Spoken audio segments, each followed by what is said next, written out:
अस्सलाम वालेकुम, welcome back to my channel. कैसे हैं आप सब? उम्मीद करती हूँ आप सब ठीक होंगे। तो जी, अगर अपने दिन का और अपनी रूटीन का आगाज़ अगर हम लोग सेल्फ़ केयर से स्टार्ट करें तो सारा दिन बड़ा रिफ़्रेशिंग रहता है, क्योंकि हमने अपने आप को जो थोड़ा टाइम हम लोग डिज़र्व करते हैं, थोड़ा तो नहीं अच्छा खासा हम लोग डिज़र्व करते हैं। तो अगर हम लोग ने ख़ुद को वो टाइम दिया हो तो बहुत ही सेटिस्फेक्शन होती है अंदर से कि चलें थोड़ी सी देर हमने अपने आप को भी ट्रीट दी है, चाहे वो स्किन केयर हो या फिर फ़िटनेस के हवाले से हो। ये बहुत ज़्यादा ज़रूरी बन जाता है किसी वक्त। तो इसीलिए अक्सर औक़ात में आप लोगों को भी मोटिवेट करती रहती हूँ और ख़ुद भी इस तरीके से मोटिवेट होने की कोशिश करती रहती हूँ। यहाँ पर रग्स भी कम्प्लीटली ड्राई हो चुके हैं, तो इसको भी आज मैं उठवा के वापस रखूँगी। लेकिन ये इतने अच्छे तरीके से क्लीन हुआ नहीं है जैसे मैं चाह रही थी ना, कि बिल्कुल पहले जैसे था, बिल्कुल वाइट था। ये उतना ये क्लीन हुआ नहीं है। तो पता नहीं, हो सकता है इसको मैं दोबारा एक मरतबा वॉश करवाऊँ। क्लीनर के पास इतना टाइम होता नहीं है, तो मुझे लगता है फिर मुझे ऐसे ही रखना पड़ेगा। दोबारा वॉश करने का कोई चांस मुझे लगता नहीं है। और इसका तो खैर कलर ही ऐसा है, तो देखें इसको फिर मैं कहाँ शिफ्ट करती हूँ। और जी, यहाँ पे ज़रा आप मेरी नाश्ते की या लंच की प्लेट चेक कीजिए। गाजर का हलवा कम है, बादाम ज़्यादा हैं, साथ में ब्राउन ब्रेड का एक स्लाइस है, बॉइल्ड एग है और साथ में 2 कोफ्ते हैं और इसके अलावा दरमियान में चाय का कप है। तो इस तरीके से अगर थोड़ी थोड़ी चीज़ें एक प्लेट में शामिल की जाएँ अपने मील में, तो तसल्ली भी हो जाती है कि हमने सब खा लिया है और इसके अलावा आपका पोर्शन कंट्रोल भी हो जाता है। इस तरीके से देखिए, मैंने गाजर का हलवा भी खाया है और साथ में कोफ्ते भी खाए हैं।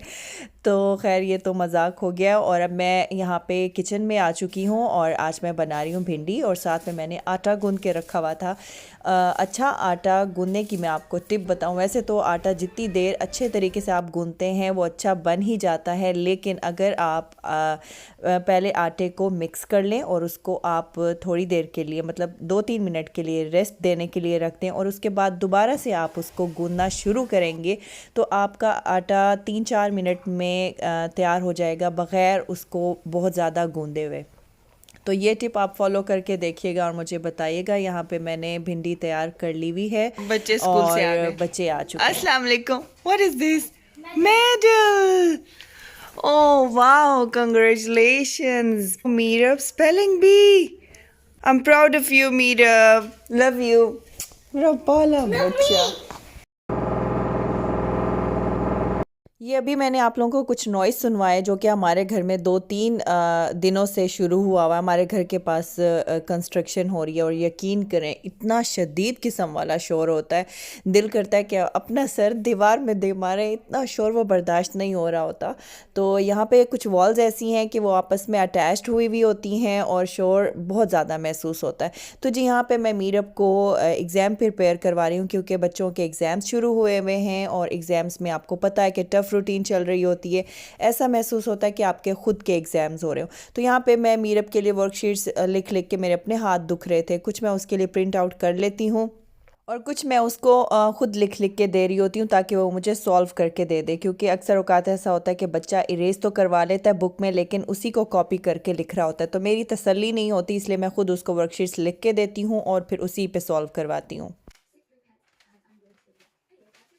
और अभी मैंने यहाँ पे मीरब को पढ़ा लिया था, सारी वर्कशीट्स मैं यहाँ से उठा लूँगी और फिर उसके बाद ये रूम क्लीन अप कर लूँगी। और फिर उसके बाद मुझे जाना था किचन में बच्चों के लिए मैं कुछ सैंडविचेस बनाना चाह रही थी, क्योंकि दिन में उन्होंने भिंडी खा ली थी। अब शाम में वो इतने तो बच्चे अच्छे हैं नहीं मेरे सब्ज़ी खाने में, जो शाम को सब्ज़ी भी खा लेंगे। तो इसीलिए उनके लिए जाके मैं अभी बर्गर्स बनाऊँगी और मुझे वॉक पे भी जाना है। मैं वॉक भी स्किप नहीं कर रही हूँ आजकल। वैसे तो बहुत मुश्किल हो रहा होता है मेरे लिए मैनेज करना, क्योंकि उनको बच्चों को पढ़ाना भी होता है और उसके बाद फिर घर भी देखना होता है और वॉक भी करनी होती है। क्योंकि अगर एक दफ़ा छोड़ देना आप वॉक, तो आपकी रूटीन बड़ी ख़राब हो जाती है। जो स्टेमिना आपका बिल्ड हुआ हुआ होता है वो दोबारा से आप अपना स्टेमिना लूज़ कर जाते हैं। तो इसीलिए फिर मैं इरफान से कहती हूँ कि चाहे 15 मिनट्स की सही या 30 मिनट की के लिए ही सही, लेकिन करेंगे ज़रूर। तो बस जैसे तैसे मुझसे मैनेज होता है, तो फिर हम लोग चले जाते हैं वॉक पे।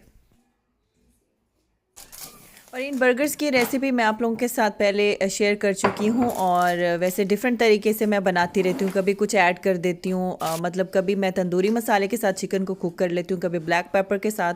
तो और फिर मज़ीद मैं इसमें वेजिटेबल ऐड कर देती हूँ, लाइक इसमें मैं ये बेल पेपर्स ऐड करती हूँ, कभी मैं कैरेट भी ऐड कर देती हूँ। तो अभी मैं ये बर्गर्स की फिलिंग कर लूँगी और इसमें मैं चीज़ की फिलिंग भी करूँगी। कभी कर लेती हूँ, कभी स्किप भी कर देती हूँ। तो अगर आप करना चाहें तो ऐड कर सकते हैं, नहीं तो आप इसको इस तरीके से भी बच्चों को दे सकते हैं। तो इसकी फिलिंग करके मैं इसको इसमें चीज़ ऐड करूँगी और फिर इसके बाद मैं इसको एयर फ्रायर में टोस्ट भी हो जाएंगे और चीज़ भी मेल्ट हो जाएगी। तो मैंने 5 मिनट एयर फ्रायर में इनको रखा था और टोस्ट भी हो गए थे और फिर चीज़ भी मेल्ट हो गई थी। और आजकल मैंने बहुत ज़्यादा सख्ती की हुई है। मैंने बच्चों से कहा हुआ है कि अगर आपने कोई बाहर से चीज़ खानी भी है तो वो सिर्फ आप वीकेंड पे खा सकते हैं, वीकडेज़ में मैं बाहर से कोई भी चीज़ नहीं मंगवाने दूंगी।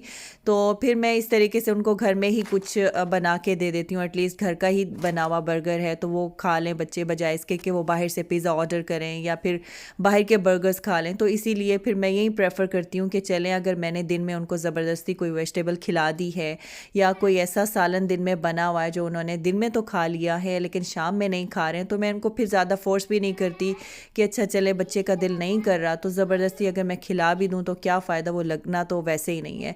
तो इसलिए सिर्फ एक टाइम ज़बरदस्ती की चीज़ मैं खिला देती हूँ, दूसरी टाइम मैं ज़बरदस्ती नहीं करती। इसलिए फिर उनको शाम के टाइम मैं फिर इस तरीके से बर्गर या घर में पिज़्ज़ा भी बना के दे देती हूँ। तो ऐसा वैसे रोज़ नहीं होता, कभी कभार ऐसा होता है जब बच्चे दिन वाला सालन ना खाना चाहते हों, तो फिर इस तरीके से शाम में कोई सैंडविचेस वगैरह मैं उनको बना के दे देती हूँ। और अभी हम बच्चों को भी पार्क साथ लेके जाएंगे, उसैद बाइक चला लेगा और इसके अलावा उष्णा पढ़ना चाह रही थी फ्रेश एयर में, तो वो वहाँ पे फ्रेश एयर में कुछ स्टडी कर लेगी। उष्णा मेरा बेटा, आपका ये मनी प्लांट तो बहुत अच्छा ग्रो कर गया है। ये मैंने एक उष्णा के रूम में रखा था तो सबसे अच्छा जो ग्रो हुआ है वो उष्णा के रूम का हुआ है। बाकी नीचे बॉटल्स में भी ग्रो किए हैं, वो इतने अच्छे ग्रो नहीं हुए, लेकिन ये वाला काफ़ी अच्छा ग्रो हुआ है। नए लीफ भी आ रहे हैं, देखें इसकी ये रूट्स भी चेक करें और काफ़ी अच्छा ग्रो हो रहा है। अभी उष्णा यहाँ पे स्टडी करिए, आ जाओ नीचे, मैं आपको खाना देती हूँ मेरा बेटा, ठीक है। मीरब के पास इस वक्त बटरफ्लाई है और वो आप लोगों को कुछ बताना चाहती है। Now tell me Meerab. Hi YouTube family, I caught this butterfly and I actually feel very bad because keeping butterflies in the cage is really bad. And it should have its freedom so it can fly along all the time. Meerab के पास ये butterfly है और पहले ये इसको रखना चाहती थी जार में, देन शी रियलाइज्ड कि इसको जार में नहीं होना चाहिए, इसको हवा में उड़ते रहना चाहिए। अभी इसको बाहर लेके जा रही है और इसको उड़ा देगी। Very nice, you realize that. चलो बाहर चलते हैं, इसको उड़ा देते हैं। यस, अगर कोई आपके साथ ऐसा करे, आपको केज में बंद कर दे, देन इसको बाहर चलते हैं और उड़ा देते हैं। रखो, नहीं पापा की गाड़ी पे रख दो ऊपर, फिर ये उड़ जाएगी। इधर रखो, उठाओ इसको, उठाओ।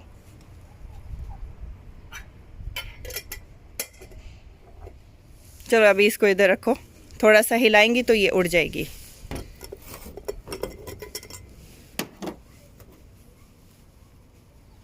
इसको उड़ जाना चाहिए। Come on. Come on, butterfly.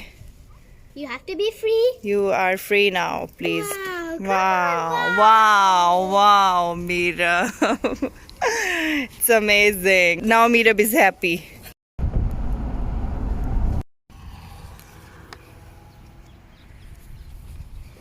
Speed में जा रहा है। Are you done? कितना रह गया उसे? थोड़ा सा। ओके, सारा प्रिपेयर कर लिया ना? तो जी मुझसे किसी ने सऊदी अरेबिया के हवाले से एक सवाल पूछा हुआ था, तो इस तरह के कमेंट को रिप्लाई करना मुझे बड़ा अच्छा लगता है। तो थोड़ी मैं लेट हो गई हूँ, लेकिन आज सोचा कि आप लोगों को रिप्लाई कर देती हूँ। तो किसी का ये सवाल था कि सऊदी अरेबिया में एक एक्सपैट सऊदी गवर्नमेंट को कितना टैक्स पे करता है। तो जी एक्सपैट यहाँ पे सऊदी गवर्नमेंट को 400 रियाल पर पर्सन पे करता है, और अगर आपकी फैमिली 5 अफराद या 4 अफराद पर मुश्तमिल है तो आप उस हिसाब से अपना टैक्स कैलकुलेट कर सकते हैं। फॉर एग्ज़ाम्पल हमारी फैमिली 6 अफराद पर मुश्तमिल है।